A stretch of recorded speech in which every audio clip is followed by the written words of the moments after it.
the sinking of the Lusitania. Now, what happened with that?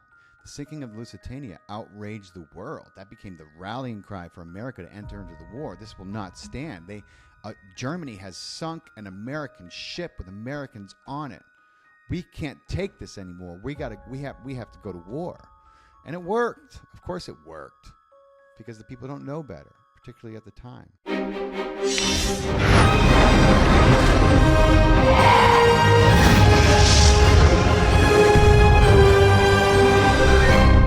Welcome to Far Out with Faust, everybody. I am Faust Checho, and I am excited to be bringing to you another solo podcast in which I streamline many, many months of information for you. This time, I've decided to focus on false flags and World War I.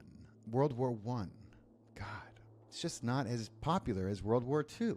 You know, that alone should raise suspicions if you know what I know about the powers that shouldn't be. I mean, haven't you ever wondered why nobody talks about World War I? It's like, it literally set the stage for World War II.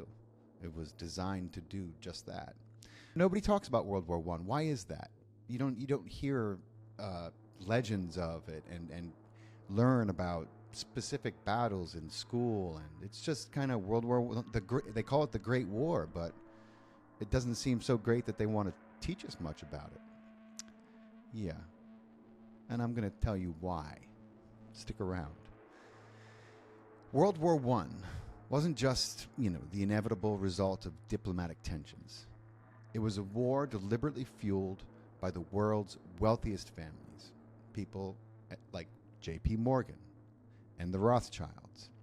And it was funded for profit and power. The United States, particularly the American people in this case, were manipulated by the parasite class, formerly known as the elites, on both sides through three key events that have unmistakable hallmarks of false flags. Quite simply, or in other words, we were duped into a drawn-out, atrocious display of bloodshed and destruction. And by the end of this episode, you're going to understand exactly why the parasite class have tried to keep the truth about the so-called Great War a secret for so very long. False flag number 1, the assassination of Franz Ferdinand. Remember learning about that in school, being like, yeah, World War I started because they assassinated Archduke Ferdinand. And you're like, yeah. Everything they taught you in school is false. False. World War I was a disaster waiting to happen. Right? There were European powers entangled in alliances, driven by competing interests. But it was the assassination of Archduke Franz Ferdinand that lit the fuse. Right? That's what we were taught. The question is, was it an accident? Was it truly a assassination? Or was it part of a much broader plan by the parasite class to push the continent into war? See, let's set the stage. Pre-war climate here. Europe was divided into what was called the Triple Entente. It's Britain, France, and Russia. And then you had the Triple Alliance: Germany, Austria-Hungary, and Italy.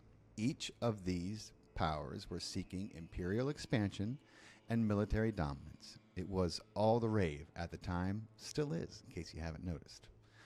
Nationalism in the Balkans, and everywhere for that matter, combined with militarism and unresolved rivalries, had created a very tense situation. Russia supported Slavic independent movements like Serbia's, while Austria-Hungary really just was interested in keeping its empire intact. Now, beneath the surface, the parasite class, like the Rothschilds, had invested very heavily in the arms industry and infrastructure, and war would be highly profitable for those controlling the financial levers of Europe. Obviously, war is the ultimate racket. A little bit about the assassination. Archduke Franz Ferdinand, heir to the Austro-Hungarian throne, was assassinated by Gavrilo Princip, a Serbian nationalist from the group Black Hand, which was a secretive organization dedicated to Serbian independence. I know what you're thinking. isn't the Black Hand Italian, or isn't the Black... I'm pretty sure the Black Hand has more than one, let's say, subsidiary and organized crime outfit of varying degrees and power. So I will say that. I'm pretty sure this Black Hand was probably only loosely tied to the Black Hand you may have already heard of. But it did have close ties to Serbian military intelligence. Key word, intelligence. The Black Hand. Who created the intelligence outfits that are around the world right now? Who? I'll tell you who. The parasite class. It was the Rothschilds. It was all their lackeys, the Rockefellers.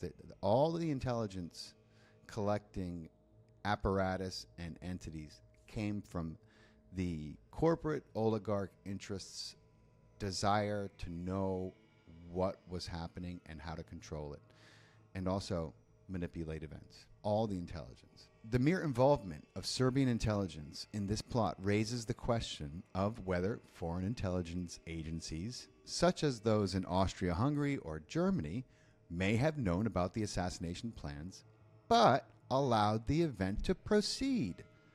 Does this sound does this sound like anything that they would do? Wait a minute. Oh, yeah, that's right. They're still doing exactly that. They've been doing it for over 100 years. This is how you false flag and manipulate global events. Back to it. You could say they may have known about the assassination plans, but allowed the event to happen. But I would say they absolutely did. That's my opinion, of course. But it was a perfect opportunity to ignite what they believed was inevitable and what they intended to make inevitable. So, rather than the assassination being an isolated nationalist plot, some historians suggest that the parasite class within Austria-Hungary and Germany anticipated the attack, or may have even manipulated events behind the scenes. They wouldn't do that, would they? Would they? By allowing the assassination attempt to happen, they gained the perfect pretext to start a war that would consolidate their power. I don't know, man. Something about this seems really, really familiar. Is it just me? No, it's not just me. They're still doing exactly this playbook today. It is beyond ridiculous that people don't know their history and they cannot connect the dots on what's happening and what they are working overtime to put into motion right now before our eyes. And I'm going to do these videos and show you how this playbook is unchanged over 100 years of it. So speaking of perfect pretexts to start a war, you know what's always another key sign? The canned and ready-to-go response. The solution. Problem, reaction, solution. That's what this is, essentially. That's what false flags are. And you can always tell that something was completely orchestrated and false flagged because they start feeding you the solution the moment it happens. You know, remember what the solution was in 2020, 2021? Well, no one's going to be able to go and do anything until they get the what? The solution. Just like that. They knew it. Brand new virus, air quotes. But they somehow already knew with that the only answer was you know what? Wow. That didn't raise any red flags with me and my people. So, the quick and overly aggressive response from Austria-Hungary, backed by Germany's, and I quote, blank check guarantee, supports the theory that key leaders saw this as a way to justify the war and push their broader political and territorial agendas and ideas. And that's exactly what happened. The role of Serbian military intelligence and the possibility that Austria-Hungary or German oligarchs had advanced knowledge further fuel the idea that the assassination was more than a random act of violence or a lone Serbian gunman. And of course it had the domino effect that they wanted. After Austria-Hungary declared war on Serbia, Russia mobilized in defense of Serbia. setting off a chain reaction that pulled in Germany, France, and Britain. As the web of alliances were activated, the war escalated beyond a localized conflict into a global disaster, with the parasite class across Europe on all sides seeing the opportunity to advance their financial and political agendas. Again, do you hear the echoes of what is happening today and what happened in World War II? You should. So, let us talk about the events that led and some of the financial power struggles, if you will, that the parasite class was having at the time. Now, before America entered World War I, it was navigating a very fine line of neutrality, which is where we should have stayed. We had no right, no reason whatsoever to get involved in World War I. Publicly, the U.S. stayed out of the conflict, but behind the scenes, the parasite class, like the Rothschilds and their little well-funded lackeys, the Rockefellers, the Morgans, they were committed to an Allied victory. Why do you suppose that is? Because it wasn't just about winning the war, do you understand? It was about protecting billions in loans, securing political power, and advancing long-standing goals like the establishment of a Zionist state in the Middle East. American neutrality. What's his name promised that and then took us right into war. So, in 1914, the U.S. declared neutrality as the war broke out. President Woodrow Wilson's, that's right, he ran for re-election in 1916 on the slogan, "I'll keep you out of the war." Politicians. Neutrality allowed the U.S. to trade with both sides, and that was cool. That benefited American industries and financiers and everyday people here. We had, actually, a lot of sympathy for Germany. America was pro-German. It is absolutely safe to say that. We were rooting for Germany to kick their butts. The U.S. had a large German-American population. I think it was around 8 million people, which was a lot at the time. Irish Americans also had a healthy distrust of all things British, and so did the rest of America, for good reason. Many of these communities lobbied for neutrality, and some of them lobbied for support for Germany. Many Americans went home to fight in Germany at the time. So economically, the U.S. also had very strong ties to Germany in industries like chemicals and machinery. And many saw Britain's blockade of Germany as a violation of international law. And they would make a good case in court for that. Now, despite public neutrality, the parasite class, the Rothschilds, the Morgans, they were already heavily invested in the Allied war effort. You see, Morgan was Britain's official purchasing agent in the United States, profiting not just from the loans, but from all the commissions on war supplies. That almost sounds like what Halliburton did in Iraq. That's crazy. And Halliburton can be traced directly in a lineage with who?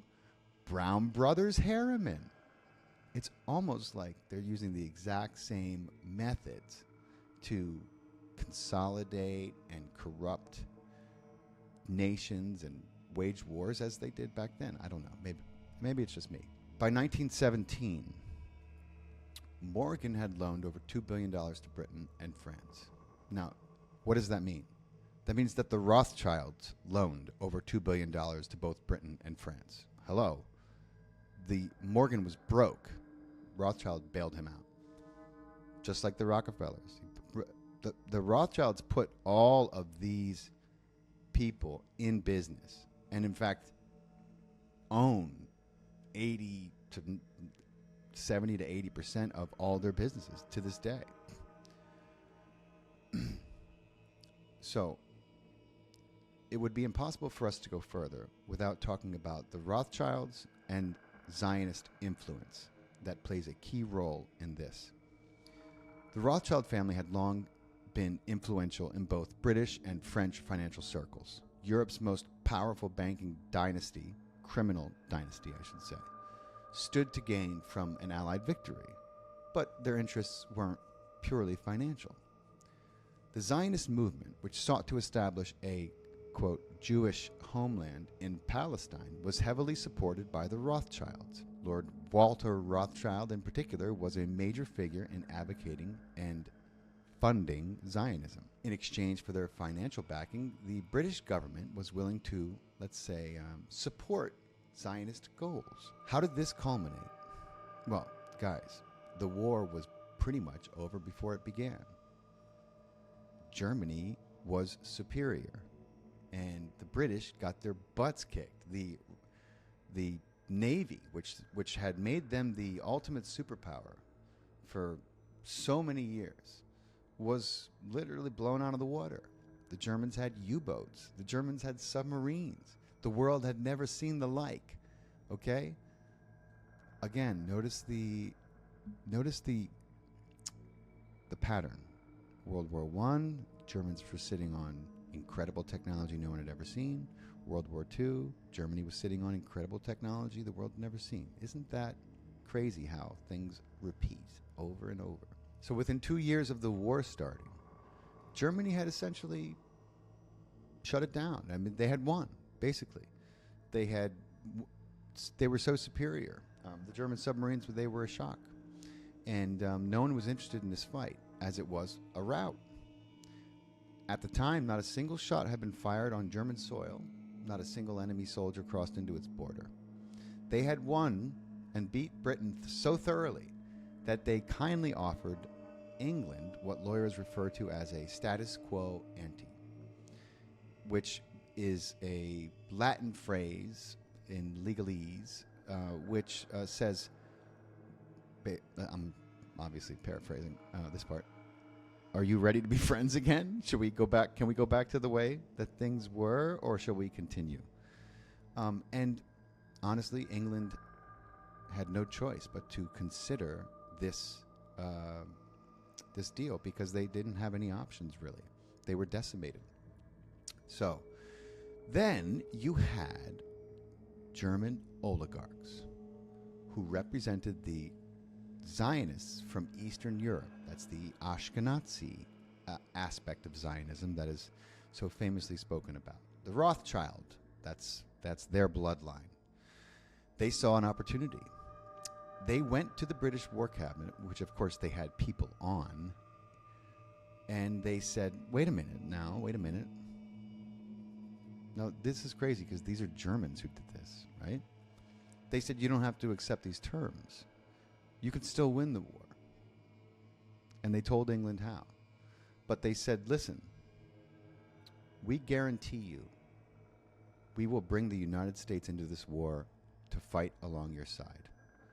And we will fund and rebuild your Navy. We will fund the economy if you make a promise to us. They had their attention. And the British War Cabinet was all ears.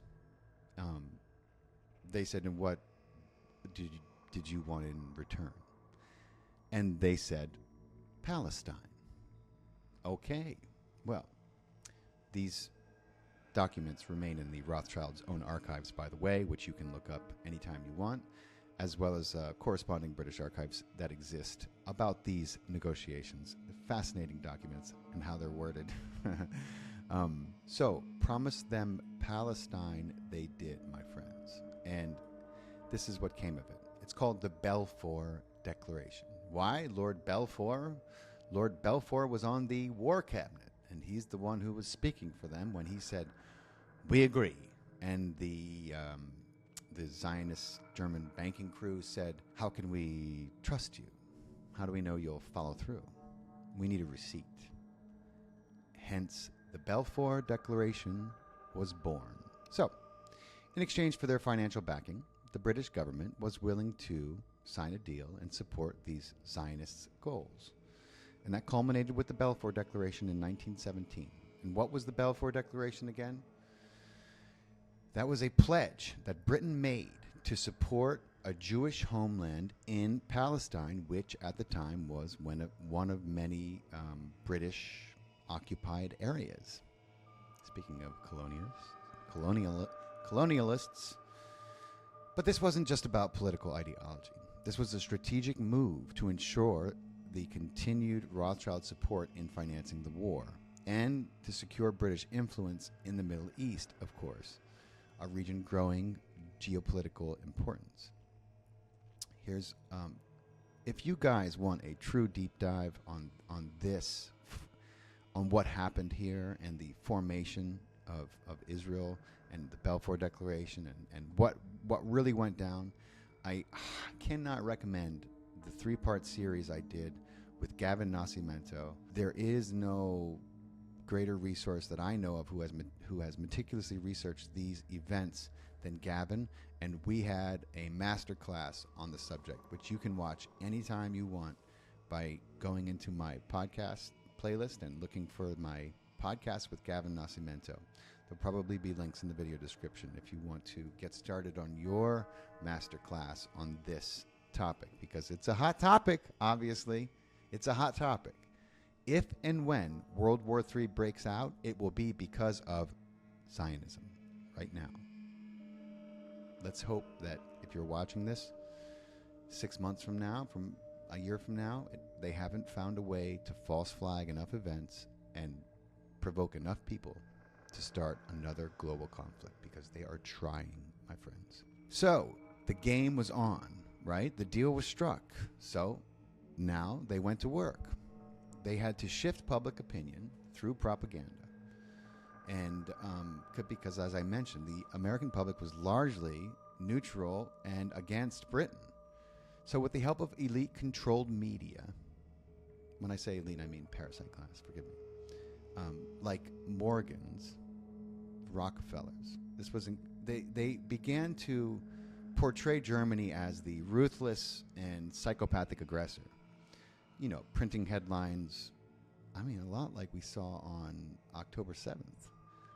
You know, Germans behead babies. I mean, literally the exact same headlines they printed on October 7th. Just replace Hamas with Germany. Because, like I said, playbook hasn't changed. 100 years. Exactly the same. It's laughable.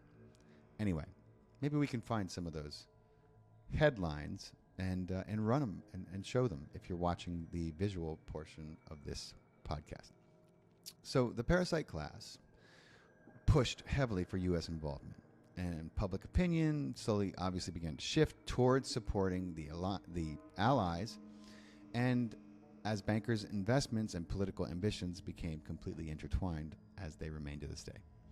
So at the start of the war, you know, you had a very sympathetic for Germany America, and they knew they had to change that. So they used the fact that they own the media to do that. All right, that brings us to, God, like one of the biggest, most notorious scoundrels to ever walk the earth has to be JP Morgan. Just, you know, I just got done interviewing John Hammer on my podcast about the Titanic and the Olympia, and of course those ships were JP Morgan's too. And just what a complete, I mean, immoral is not a word that can justify what this man has done, and how he was just a perfect tool for the Rothschilds and the parasite class. It was just, so we have to come to, I call it false flag prime, but it is number 2 on our list, the sinking of the Lusitania. Now, what happened with that? The sinking of the Lusitania outraged the world. That became the rallying cry for America to enter into the war. This will not stand. Germany has sunk an American ship with Americans on it. We can't take this anymore. We have to go to war. And it worked. Of course it worked, because the people don't know better, particularly at the time. Here's what happened. This was a completely calculated and well-orchestrated plan to get the U.S. involved in this conflict full force, because back then you needed Congress and everyone else to say, okay, if we were going to send our sons and brothers to war, and daughters, eventually, at some point.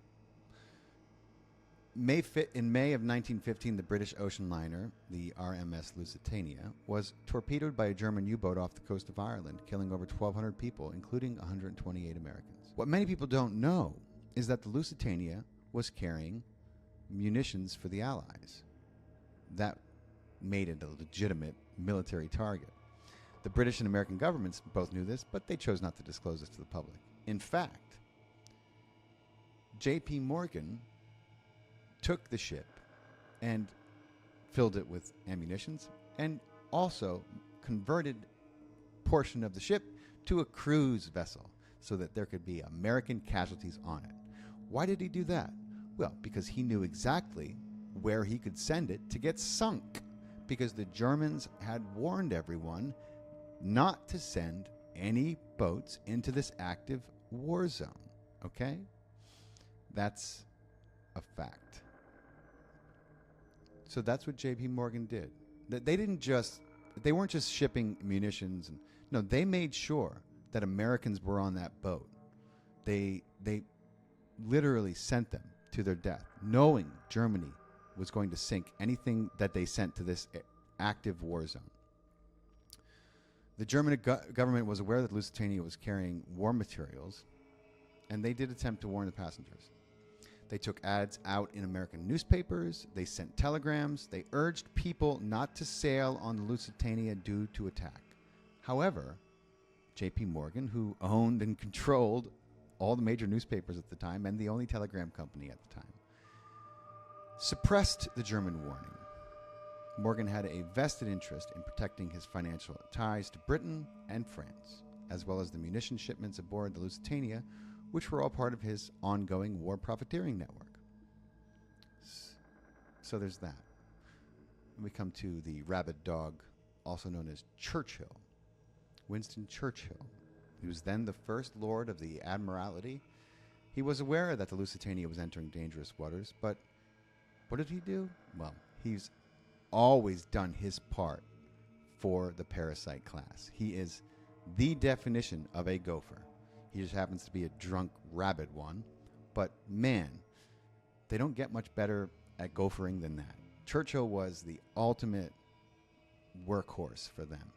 So what did he do when he was the First Lord of Admiralty? Well, he made sure that the Lusitania had its naval escort called off so that it would be vulnerable and easily sunk, and most importantly, for all things JP Morgan and ships, making sure that there wasn't an immediate way to rescue anyone so that bloodshed could be maximized. So, you could say that Churchill and British officials and their correspondents in the United States were more than willing to sacrifice the Lusitania and the innocent lives involved if it meant drawing the U.S.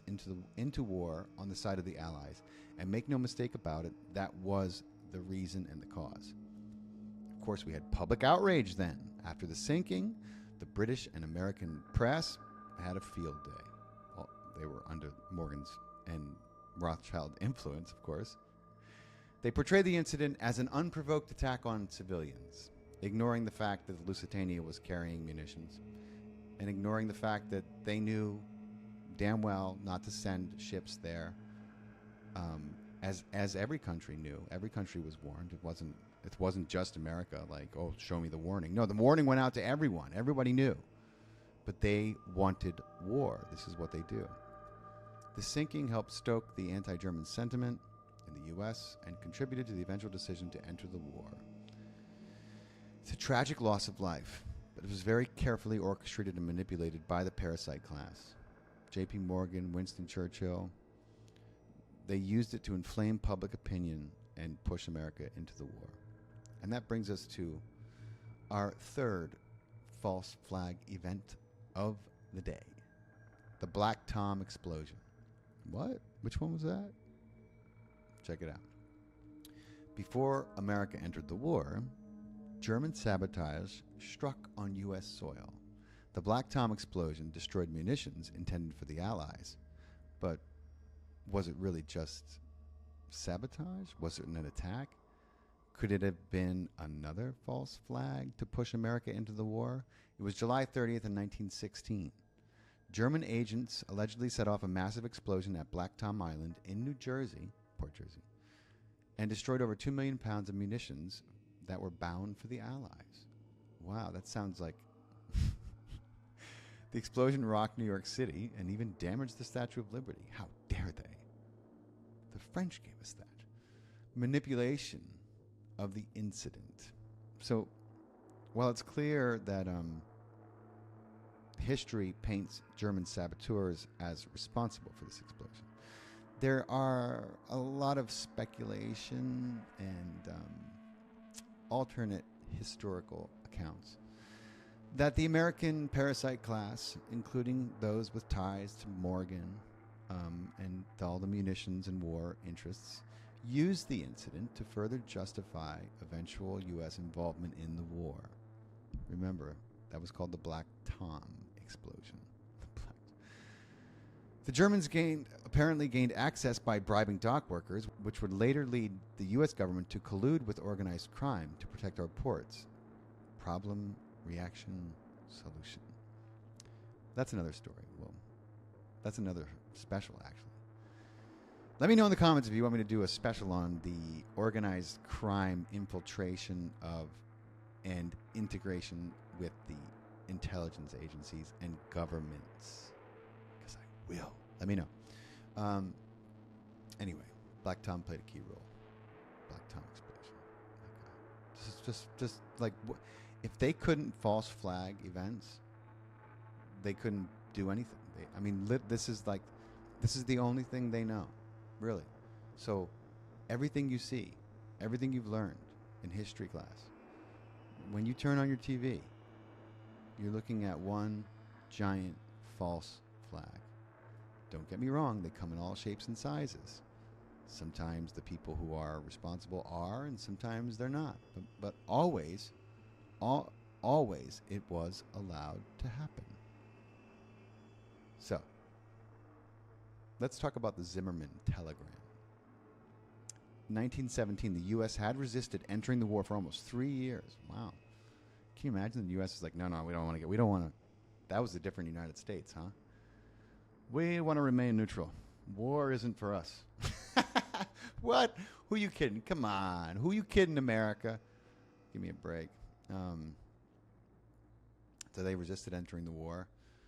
But a single telegram from Germany changed everything, apparently. This infamous message, was it the final nudge that orchestrated the parasite class to push America into the conflict? I think it was one of many.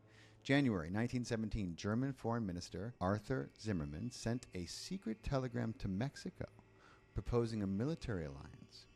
If the U.S. joined the war, Germany promised to help Mexico reclaim Texas, New Mexico, and Arizona.